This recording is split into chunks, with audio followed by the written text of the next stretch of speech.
अल्हम्दुलिल्लाहि रब्बिल आलमीन वस्सलातु वस्सलामु अला खैरि खल्क़िही व अला आलिही व सहबिही अजमईन व मन इहतदा बिहदीहिम इला यौमिद्दीन अम्मा बाद। यस सभामा उपस्थित भएका सज्जनबिन र हाम्रा साथी भाइ र दिदी बहिनीहरू, म तपाईहरूको सामुन्ने आजको यस शुभ अवसरमा हज र उम्रा एवं बकरीद को पर्व को बारे में केही ज्ञानवर्धक कुराहरू पेश गर्ने साहस गरेको छु। आशा छ कि तपाईहरू यसलाई ध्यानपूर्वक सुन्नुहुन्छ र यसै बमोजिम तपाईहरू आफ्नो हज उम्रा र बकरीद को पर्व मनाउनुहुन्छ। अल्लाहसित प्रार्थना छ कि अल्लाह हामी सबैलाई सत्य सुन्ने र त्यसै बमोजिम कर्म गर्ने सु अवसर प्रदान गरून्। हज को अर्थ हो यात्रा र मक्का में गएर मस्जिद हराम में पसेर काबा को परिक्रमा र आदि गर्नुलाई नै हज भनिन्छ। त सर्वप्रथम हामी पवित्र मक्का र मस्जिद हराम को बारे में केही ज्ञानवर्धक कुराहरू सुनौ। मस्जिदुल हराम मक्का में स्थित छ, जुन अरब महाद्वीप को पश्चिमी भाग में छ।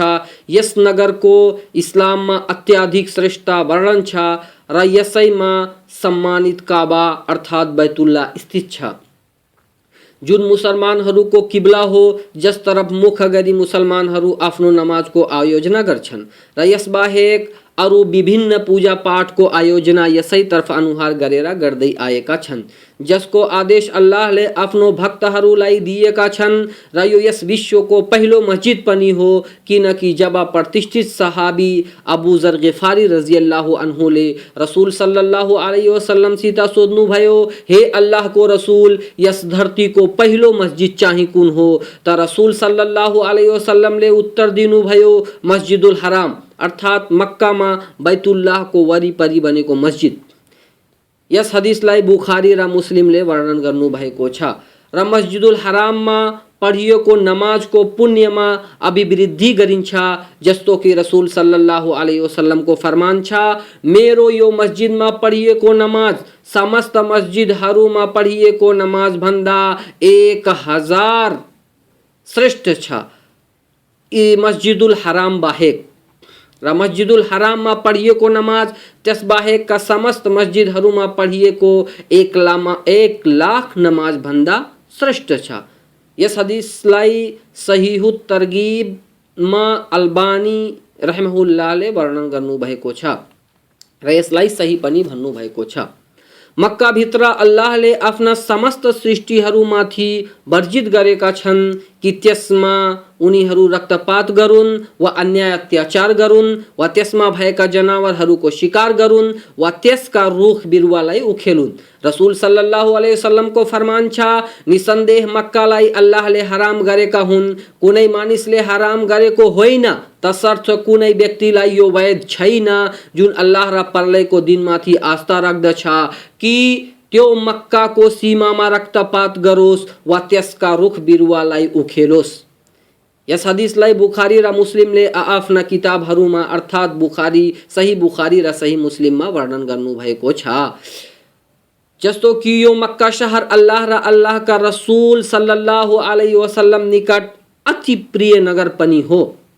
अल्लाहले आफ्नो घर को हज यात्रा गर्नु त्यस व्यक्तिमाथि अनिवार्य गरेका छन् जुन यस कार्यको लागि सूक्ष्म होस् र हज को अर्थ हो अल्लाह को घर को यात्रा गर्नु, हज का समस्त कार्यहरूलाई सम्पन्न गर्नुको उद्देश्यले, जुन मध्ये केही मुखबाट भनिने कार्य हुन् त केही शारीरिक कार्य हुन्, जसलाई रसूलुल्लाह सल्लल्लाहु अलैहि वसल्लमले स्वयं गरेर देखाएका हुन्। जसरी इहराम को लुगा लगाउनु, अल्लाह को घर को 7 चक्र परिक्रमा गर्नु, सफा मरवा पर्वत को बीच दुगुर्नु सह्य गर्नु, अरफात को चौर में उभ्नु, मीना में जमरालाई कंकरी हान्नु आदि।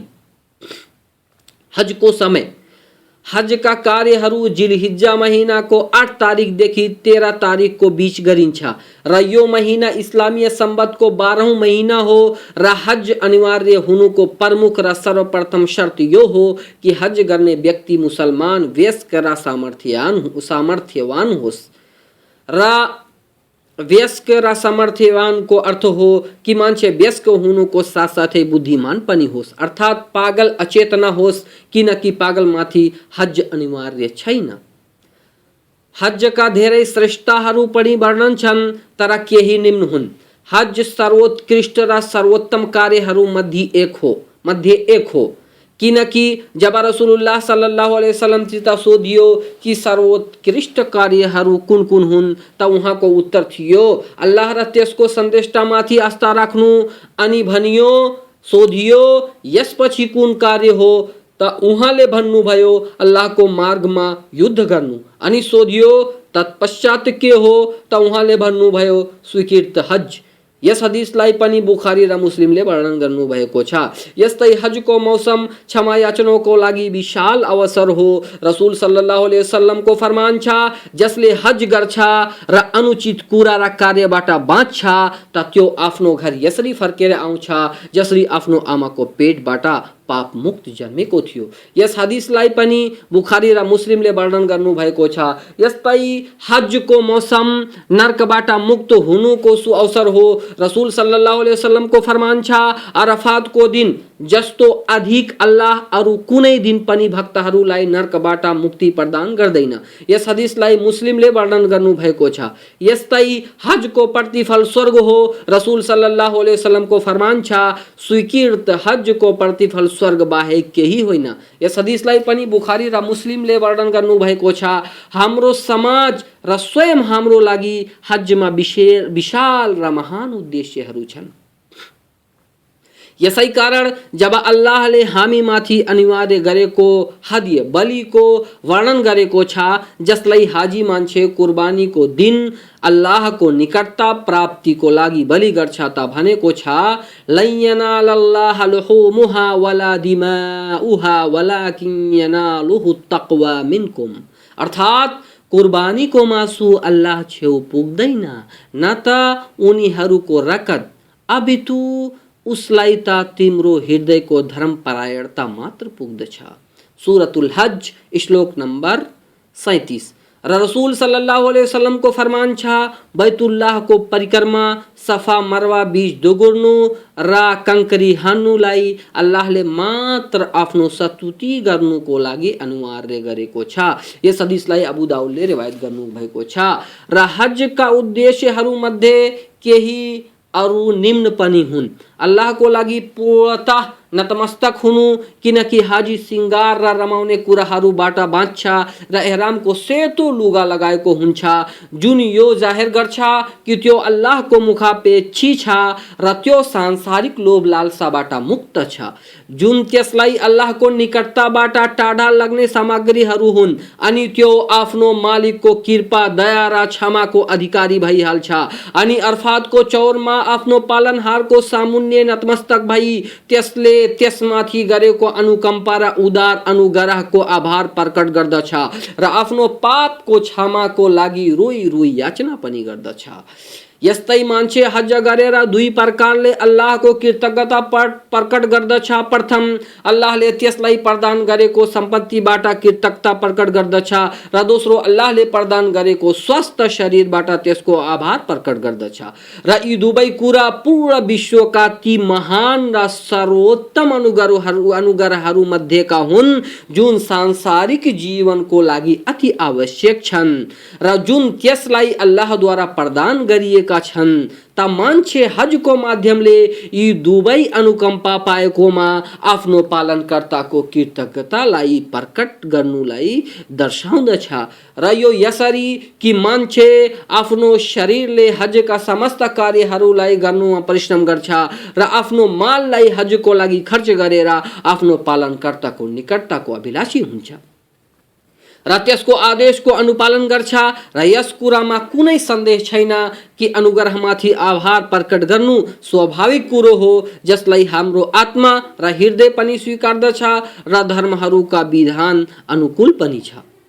यस्तै हजको अवसरमा विश्वका समस्त कुना काप्चाबाट मुसलमानहरू मक्कामा भेला हुन्छन् अनि एक अर्कासित परिचय प्राप्त गर्छन् र एक अर्कासित स्नेह र प्रेमको आदान प्रदान गर्दछन् अनि रंग नसलको गोत्र वंशको समृद्धता र असमृद्धता, गरिबको, भाषा भाषीको भिन्नता र भेदभावको अन्त्य भइहाल्छ र मुसलमानहरू एउटै समूह र सम्प्रदाय हुन् यो कुरो सिद्ध हुन्छ।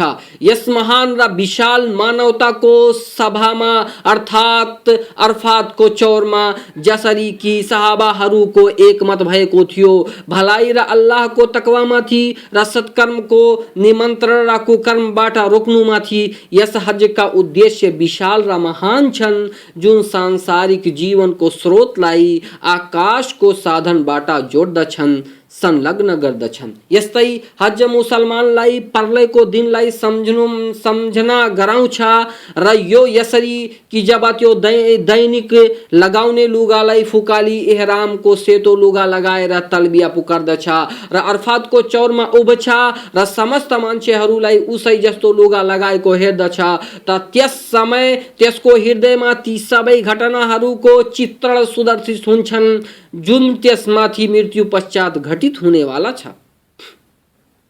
त त्यो अल्लाहसित त्यसबाट मुक्ति पाउने याचना गर्छ र त्यसको लागि सांसारिक जीवनमा नै तयारी गर्न थाल्छ यस अघि कि त्यो आफ्नो पालनकर्ता अगाडि मरणोपरान्त उभोस्। यस्तै हजको माध्यमले हामी अल्लाहको एकेश्वरत्वलाई दर्शाउँछौँ र त्यसैको लागि आफ्ना समस्त क्रियाकलाप पूजा आराधना विशेष गर्छौँ किनकि हजका समस्त कार्यहरू एकेश्वरवादमा निर्भर छन् जसरी कि निम्नको तलबिया जसलाई हाजी प्रत्येक समय जाप गर्छ लब्बैक अल्लाहुम्मा लब्बैक लब्बैक ला शरीक लक लब्बैक इन्नल हम्दा वन निअमत लक वल मुल्क ला शरीक लक।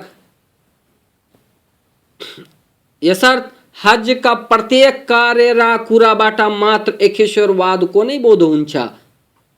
उम्रा गर्ने तरिका उम्रा हो अल्लाहको पूजा गर्नु, एहराम लगाएर काबाको परिक्रमा गरेर सफा मरवाको सही गरेर टाउकोलाई खौराए वा त्यसलाई कटाएर र यो सूक्ष्म र सामर्थ्यवान मान्छेमाथि पूर्ण जीवनमा मात्र एक पटक अनिवार्य छ तर कैयौं पटक गर्नु उत्तम र सुन्नत हो र सालभरि यसको आयोजना गर्नु जायज छ र रमजानको महिनामा यसको पुण्यमा अभिवृद्धि पनि गरिन्छ जस्तो कि रसूल सल्लल्लाहु अलैहि वसल्लमको फरमान छ रमजानमा गरिएको उम्राको पुण्य हजको बराबर हुन्छ।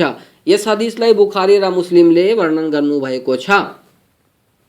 एहराम जब व्यक्ति उम्रा गर्ने इच्छा गरोस् त त्यसको लागि अनिवार्य छ कि त्यो आफ्नो लुगालाई फुकाली यस प्रकार स्नान गरोस् जसरी सहवास पश्चात गर्छ अनि संभव होस् त उत्तम सुगन्ध आफ्नो टाउको र दाढीमा प्रयोग गरोस् र त्यो सुगन्ध यदि एहराम लगाए पश्चात पनि बाँकी रहन्छ भने कुनै दोष पाप छैन। जस्तो कि हजरत आइशा रजियल्लाहु ताला अन्हा को हदीसमा वर्णन छ उहाँ भन्नुहुन्छ कि रसूल सल्लल्लाहु अलैहि वसल्लम जब एहराम लगाउनुको लागि इच्छा गर्नुहुन्थ्यो त सर्वोत्तम सुगन्धको प्रयोग गर्नुहुन्थ्यो अनि उहाँको कपाल र दाढीमा मिस्कको निशान हेर्थे। यस हदिसलाई बुखारी र मुस्लिमले वर्णन गर्नुभएको छ। अनि स्नान गरे एवं सुगंध प्रयोग गरे पश्चात एहरामको लुगा लगाओस् अनि रजस्वला र सुत्केरीको रगत आउने महिलाहरू बाहेक सबैलाई चाहियो कि यदि फर्ज अनिवार्य नमाजको समय छ भने फर्ज नमाज पढोस् र यदि फर्ज नमाजको समय छैन भने वजुको सुन्नतको नियत गरी 2 रकात नमाज पढोस् अनि जब नमाज सिद्ध्याओस् ता एहरामको नियत गर्दै यो तलबिया पढोस् अर्थात पाठन गरोस् लब्बैक उम्रतन लब्बैक अल्लाहुम्मा लब्बैक लब्बैक ला शरीक लक लब्बैक इन्नल हम्दा वन निअमत लक वल मुल्क ला शरीक लक। र यसलाई पाठन गर्नुको लागि पुरुष मान्छे आफ्नो स्वरलाई उच्च गरोस् तर महिला यति स्वरमा मात्र पढोस् जसलाई त्यसको छेउमा भएको मान्छे सुनिहालोस्। तर यदि कुनै मान्छेलाई एहराम लगाउँदाखेरि कुनै प्रकारको भय वा बाधाको खतरा वा संभावना होस् कि त्यो त्यस बाधाको कारण उम्राका कार्यहरू सम्पन्न गर्न सक्दैन त त्यसलाई चाहियो कि एहराम लगाउँदाखेरि भनोस् इन हबेसनी हाबेसुन फमहल्ली हैसो हबेसतनी, अर्थात यदि मलाई बिरामी वा कुनै विलम्ब वा बाधाले वा अरू कुनै कुराले मेरो यो कार्यलाई सम्पन्न गर्नुमा बाध्य भयो भने म आफ्नो एहरामबाट त्यही हलाल भइहाल्छु, अर्थात त्यसको बन्देजबाट मुक्त भइहाल्छु।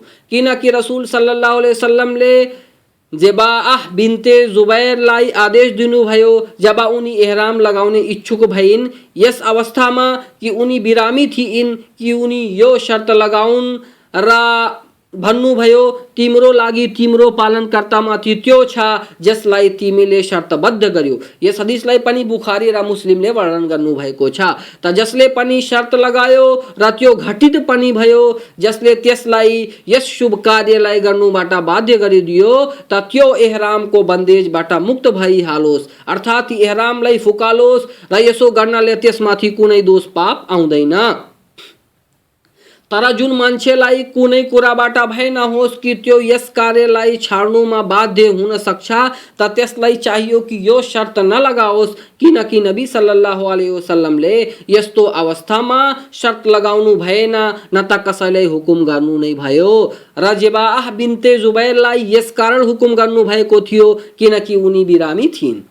र जब मान्छे मक्का नजिक पुगोस् त त्यसलाई चाहियो कि स्नान गरोस्, किनकि रसूल सल्लल्लाहु अलैहि वसल्लमले मक्कामा प्रवेश गर्ने समय स्नान गर्नु भएको छ। अनि जब मस्जिदुल हराममा प्रवेश गरोस् त आफ्नो दायाँ खुट्टालाई अगाडि गरोस् र भनोस् बिस्मिल्लाह वस्सलातु वस्सलामु अला रसूलिल्लाह अल्लाहुम्मा अग़फिरली ज़ुनूबी वफ्तह ली अब्वाब रहमतिक अऊज़ु बिल्लाहिल अज़ीम व बि वजहिहिल करीम व बिसुल्तानिहिल कदीम मिनश शैतानिर रजीम। अनि हजरे अस्वदतिर प्रस्थान गरोस् ताकि परिक्रमाको आरम्भ गर्न सकोस्। अनि हजरे अस्वद कालो ढुङ्गालाई आफ्नो दायाँ हातले स्पर्श गरी त्यसलाई चुमोस्। तर यदि हजरे अस्वदलाई चुम्नु सम्भव छैन त आफ्नो हातलाई नै चुमोस् यदि हातले त्यस पत्थरलाई स्पर्श गरेको छ भने। तर यदि हातले पनि स्पर्श गर्नु सम्भव छैन भने हजरे अस्वद तर्फ अनुहार गरी आफ्नो हातले सङ्केत गरोस्, तर सङ्केत गरे पश्चात हातलाई नचुमोस्, बरु सङ्केत गर्नु नै पर्याप्त छ। र हजरे अस्वदलाई स्पर्श गर्दा यो दुआ पढोस् बिस्मिल्लाहि अल्लाहु अकबर अल्लाहुम्मा ईमानन बिक व तस्दीकन बिकिताबिका व वफाअन बिअहदिका वत्तिबाअन लिसुन्नति नबीइका मुहम्मदिन सल्लल्लाहु अलैहि वसल्लम। अनि परिक्रमाको आरम्भ गरोस् र परिक्रमाको आरम्भदेखि अन्तसम्म इस्तिबा गरोस्। र इस्तिबा गर्ने तरिका यो हो कि ओढ्ने एहरामको च्यादरलाई आफ्नो दायाँ काखको तल गरेर च्यादरका दुवै कुनालाई देब्रे काँधामाथि राखोस्।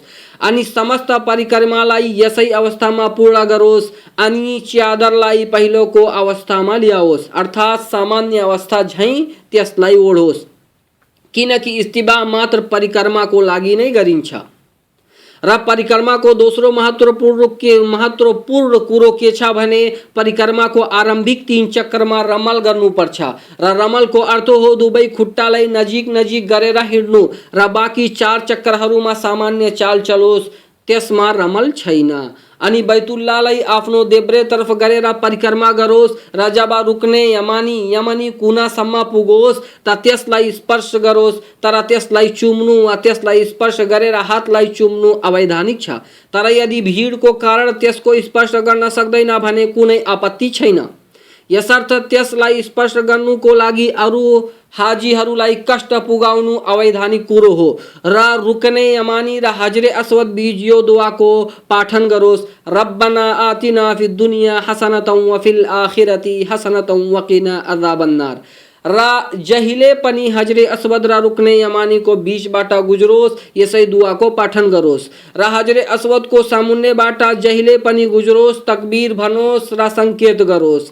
र बाँकी परिक्रमामा जे चाहोस् दुआ याचना गरोस् वा कुरआनको पाठन अथवा अल्लाहको गुणगान गरोस्, किनकि काबाको परिक्रमा सफा मरवाको सही र कङ्करी हान्नु अल्लाहको स्तुति गर्नुको लागि नै अनिवार्य गरिएको छ। अनि जब 7 चक्र पूर्ण गरिहालोस् त मुकामे इब्राहिम तरफ प्रस्थान गरोस् र यो पढोस् वत्तखजु मिन मुकामी इब्राहिम मुसल्ला। अनि त्यसको पछाडि 2 रकात नमाज पढोस्। पहिलो रकातमा सुरतुल फातिहा पश्चात सुरतुल काफिरुन को पाठन गरोस् र दोस्रो रकातमा सुरतुल फातिहा पश्चात सुरतुल इखलास को पाठन गरोस्। अनि जब 2 रकात पढेर समाप्त गरोस् त हजरे अस्वद सम्म आओस् र यदि सम्भव होस् त त्यसलाई स्पर्श गरोस्। अनि मसआ सही गर्ने ठाउँ तरफ लागोस् र जब सफा पर्वतबाट नजिक भइहालोस् त यो दुआ पढोस्, इन्न सफा वल मरवत मिन शाइरिल्लाह। अनि सफा पर्वतमाथि यति चढोस् कि काबाको दर्शन हुन सकोस्। अनि आफ्नो अनुहार काबातिर गरेर दुवै हातलाई उठाएर जे चाहोस् दुआ गरोस्। र रसूल सल्लल्लाहु अलैहि वसल्लम त्यहाँ निम्नको दुआ गर्दथे, ला इलाहा इल्लल्लाहु वहदहु ला शरीका लहु लहुल मुल्कु व लहुल हम्दु व हुवा अला कुल्लि शैइन कदीर। ला इलाहा इल्लल्लाहु वहदहु अंजज़ा वअदहु व नसरा अब्दहु। यस दुआलाई 3 चोटी पढोस् र यस बीच जे चाहोस् याचना गरोस्। अनि सफा पर्वतबाट झरोस् र मरवा पर्वततर्फ हिँड्दै जाओस् र जब सङ्केत हरियो बत्तीसम्म पुगोस् त जब सङ्केतक हरियो बत्तीसम्म पुगोस् त क्षमता अनुसार दुग्रोस्, तर कसैलाई कष्ट पुग्ने खालको दुग्राई नहोस्।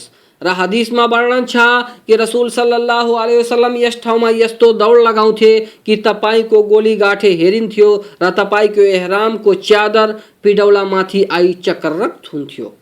अनि जब दोस्रो सङ्केतक हरियो बत्तीसम्म पुगोस् त दौडलाई त्यागी सामान्य चाल चलोस् यहाँसम्म कि मरवा पर्वतसम्म पुगोस्। अनि त्यसमाथि पनि चढेर हात उठाई त्यस्तै दुआ गरोस् जसरी सफामाथि गरेको थियो।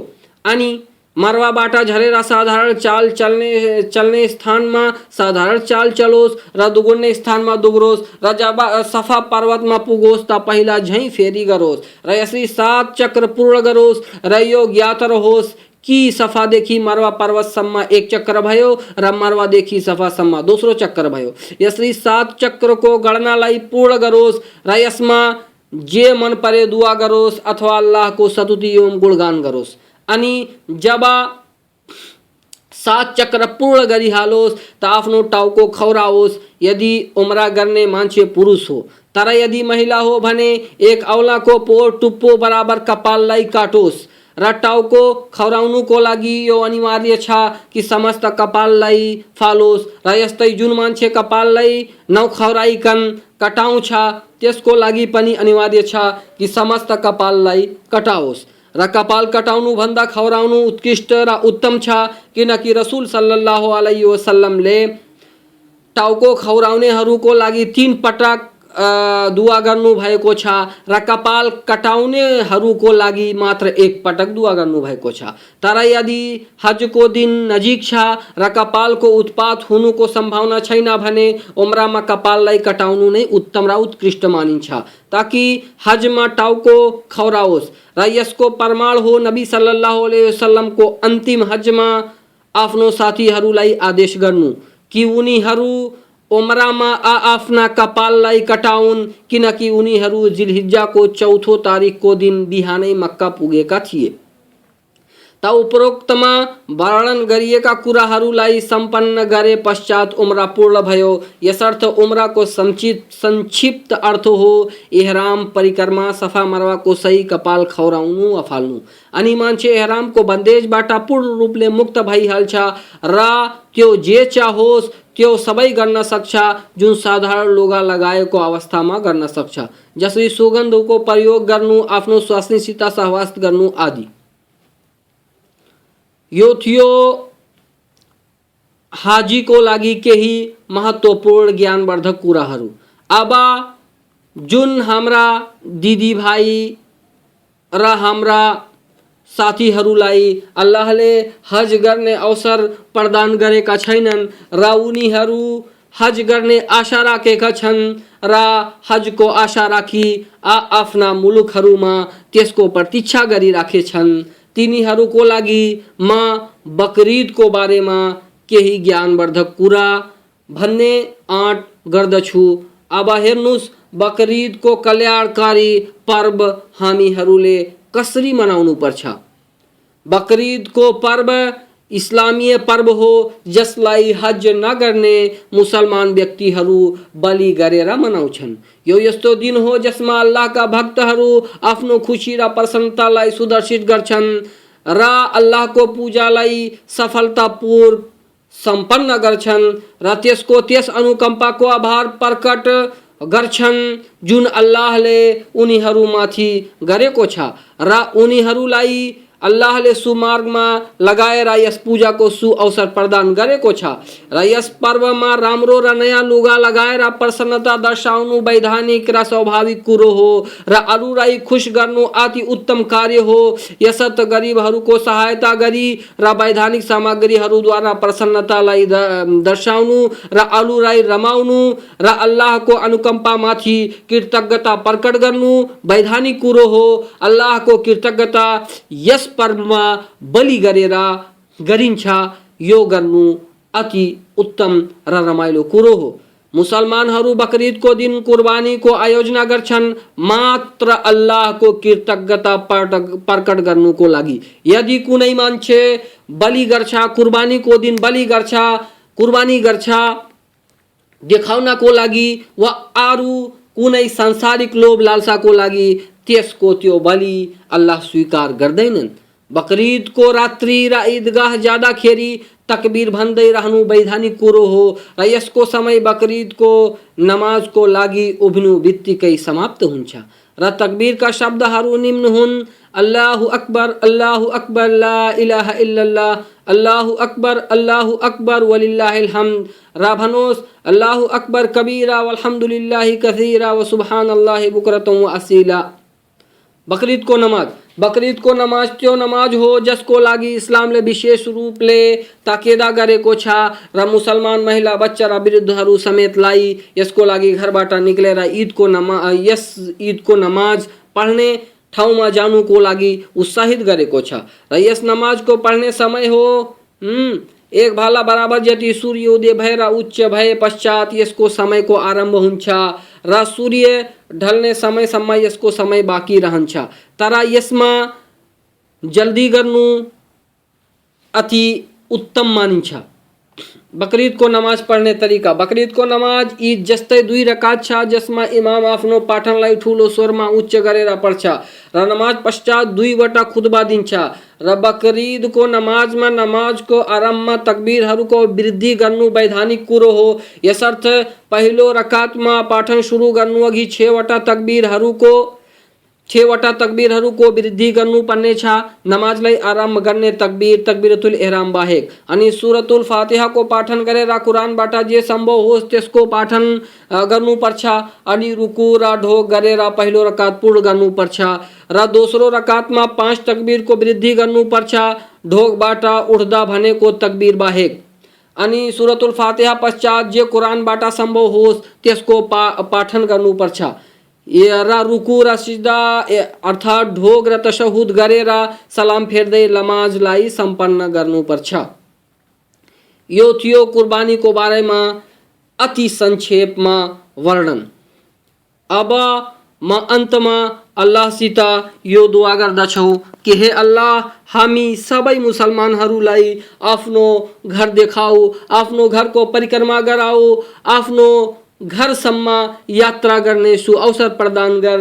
हे अल्लाह, हामी सबैलाई हज गर्ने सुअवसर प्रदान गर। हे अल्लाह, जुन हाम्रा मुसलमान भाइहरू र दिदी बहिनीहरू त्यहाँ अरफातको मैदानमा पुगेको छन् तिनीहरूलाई माफ गरिदेऊ, उनीहरूको दोषलाई मुक्त गरिदेऊ। हे अल्लाह, हामी सबैलाई स्वर्ग प्रदान गर। हे अल्लाह, हाम्रा ती भाइहरू जुन मात्र तिम्रो मुखापेक्षी छन्, जुन मात्र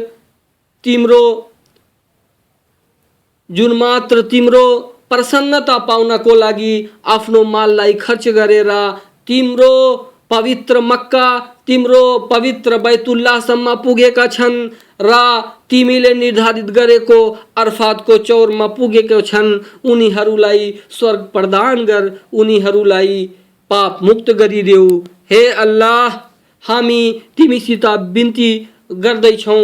हाम्रो यस बिन्तीलाई कबुल गर। आमिन।